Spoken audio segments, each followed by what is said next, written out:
Bom dia, pessoal. Vamos de BTC na manhã dessa quinta-feira, 1º de junho. Agora na Espanha são 11 horas e 8 minutos, no Brasil 6 e 8 da manhã. Gente, aqui no 4 horas a gente fez a mínima nessa madrugada em 26.605. Na análise de ontem eu tinha reportado que era possível e bem factível que a BTC beijasse a base dessa cunha triangular mais ampla no 6 horas e buscasse 26.500. Acabou que a mínima ficou em 26.605. Então a cunha triangular ficou mais bem delineada no 4 horas, que linkou aqui todos esses fundos aqui, desenhando fundos ascendentes, e os topos estão claramente linkados aqui, desenhando topos descendentes. Então aqui no 4 horas, nitidamente a gente está desenhando uma cunha com esse engolfamento que está rolando agora forte no 4 horas, a BTC retornando com muita força em direção a VWAP semanal. A gente só deve descansar em 27.500, que é onde está a VWAP semanal. No diário, no 6 horas, a gente ficou com uma cunha mais ampla, um pouco disforme, porque a gente não bateu 26.500, a gente bateu 26.605. Mas muito provavelmente a gente vai engolfar aqui o próximo candle e aí a gente vai voltar a estressar essa LTB aqui, que são os topos no 6 horas. No diário, a gente está desenhando também uma cunha triangular que avançou para baixo da nuvem. Então, como amanhã já é sexta-feira e é bem provável que no final de semana a gente não promova a explosão ascendente ou descendente dessa cunha, muito provavelmente isso aqui vai explodir para cima, mas a partir de segunda-feira. Então, durante o final de semana, a gente deve ficar pipocando entre esse fundo aqui ascendente, que essa série de fundos ascendentes que está se desenhando. Então, a gente não deve perder 26.800, pode até agulhar para 26.700, mas também não deve transpassar o patamar de 27.700, deve ficar aprisionado aqui e a gente só deve buscar o centro gravitacional da nuvem na projeção, na altura de 28.170, 28.160, na esteira do esgotamento do final de semana, lá por segunda-feira. Então aqui no 4 horas, deixa eu botar no 4 horas de volta, a gente deve buscar a aresta superior lá em 28.160, que coincide com o centro gravitacional da nuvem na projeção lá por segunda-feira. Então isso aqui no 4 horas deve se arrastar por todo o final de semana e com a proximidade da segunda-feira a gente deve explodir em direção a 28.200 por aí. Pode ficar um pouco mais, um pouco menos. No intraday, a BTC agora nesse momento voltando para o patamar da VWAP, que está lá em está nesse patamar atual, 26.917. A cotação está 26.912. Esse meu indicador aqui, o Lyapunov Trend, é muito interessante, justamente porque ele mede a alteração da tendência no curtíssimo prazo, ancorado também em bandas de VWAP. Então, quem quiser fazer uso desse indicador, é só assinar o Clube Ouro, que eu disponibilizo o acesso com o nome de usuário na TradingView. Vocês vejam que religiosamente a gente mudou a tendência. Então, se a gente quiser medir a tendência no curto prazo, basta a gente medir aqui, ó, o patamar dessa bolinha. Quando está numa tendência de alta, a bolinha fica embaixo. Quando está numa tendência de baixa, a bolinha fica em cima. Então, a tendência de alta foi alterada quando a gente rompeu 26.835. Aí a bolinha pulou para baixo e aí a gente foi beijar a VWAP. Para saber se a tendência vai mudar para baixo, é só ver onde é que está a bolinha. A bolinha está em 26.826. Se a gente perder esse suporte, a bolinha migra para cima e startaria uma tendência de baixa. É muito útil para quem quer operar no intraday. Esse indicador aqui, associado ao Lyapunov Future, deixa eu botar aqui o Lyapunov Future, tem um nível de assertividade muito brutal. Vocês vejam que o Lyapunov Future está dando conta de que se a gente perder 28.826, a tendência mudaria para baixo.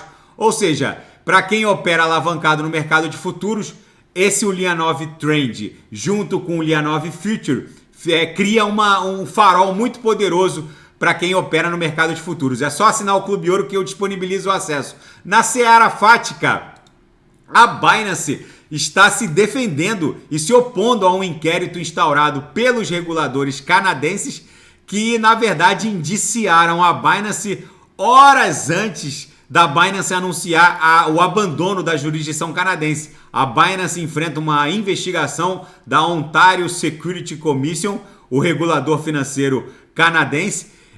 A Binance afirmou que estaria abandonando a jurisdição canadense, já que havia limitações e orientações quanto ao comércio cripto de stablecoins e limites de investidores fornecidos às exchanges de cripto.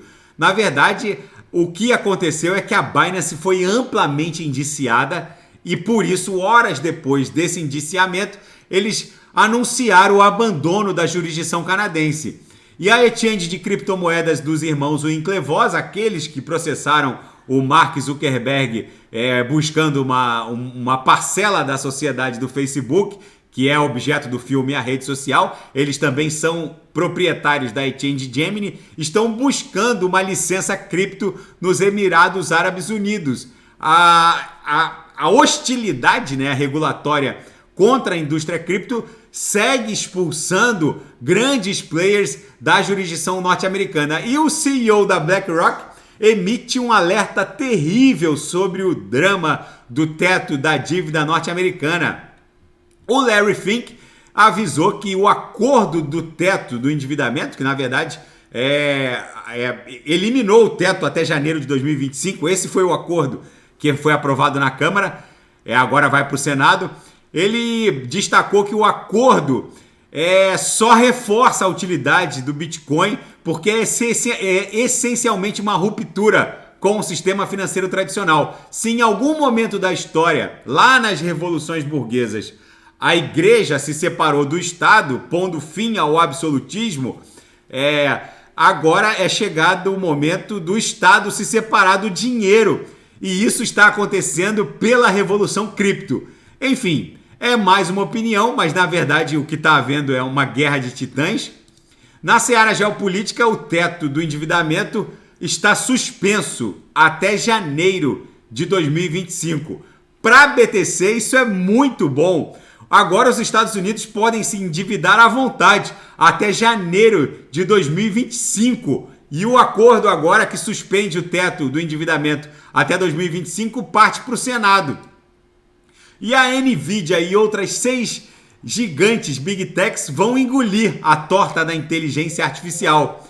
Na verdade, poucas companhias vão dominar por completo essa nova fronteira da tecnologia. IBM, ServiceNow, Oracle, Alphabet, dona da Google, Amazon e Microsoft, essas 6 Big Techs mais a Nvidia, que já transpassou o market cap já fez transpassar o seu market cap do patamar de $1 trilhão, na verdade vão engolir toda essa nova fronteira tecnológica da inteligência artificial. E no final da tarde de ontem, quarta-feira, uma rara reunião de equipes de defesas cibernéticas de Taiwan e Estados Unidos se reuniram às pressas no consulado de Taiwan, na Califórnia.